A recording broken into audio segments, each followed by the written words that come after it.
He says, "What do you think about this weather?"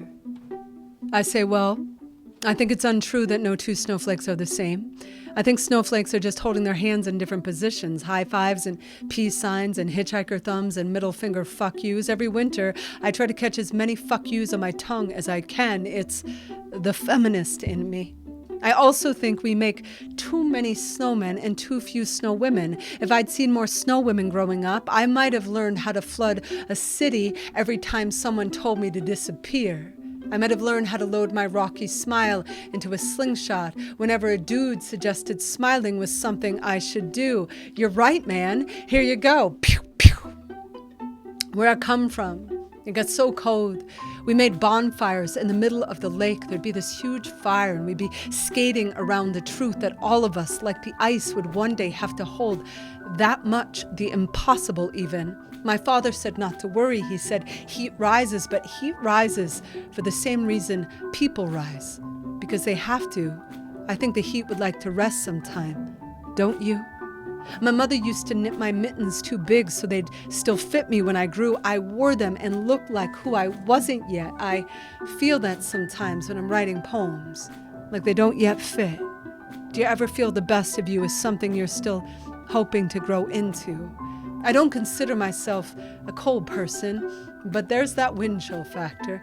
I think I got mine from my grandma. She'd sit in church and curse like a witch. Do you know witch hunts happen more commonly in cold weather because people looked for scapegoats to blame for hardship? I know exactly who I burned for my own failed crop. I used to fall too fast in love a lot. I used to make diamonds out of icicles and promise they would last. My father taught me how to make ice cream out of snow by adding milk and maple syrup. I've eaten more snow than anyone I know. I say that on a first date now. I say, the storm is in me. I say, promise you'll leave me if your heating bill goes up. When my grandma died, I went home and made a snow angel on her grave, and then I made another so she wouldn't be alone. I heard loneliness resonates in the same part of the brain as physical pain. 1 year before Christmas, I visited a men's prison, and when I was leaving, the snow started falling on the barbed wire fence, and I looked back to see if there were faces watching it from the windows, but there were no windows. That was the same year 8,962 people in North Dakota laid down on their backs and made snow angels at the same time.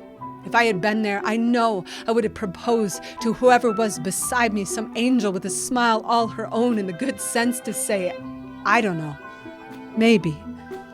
When my father was a kid, he'd walk his sled to the top of the city in a snowstorm, and his friends would stand at each intersection and every block below, and my father would come flying down, and his friends would stop traffic and holler, go, go, go.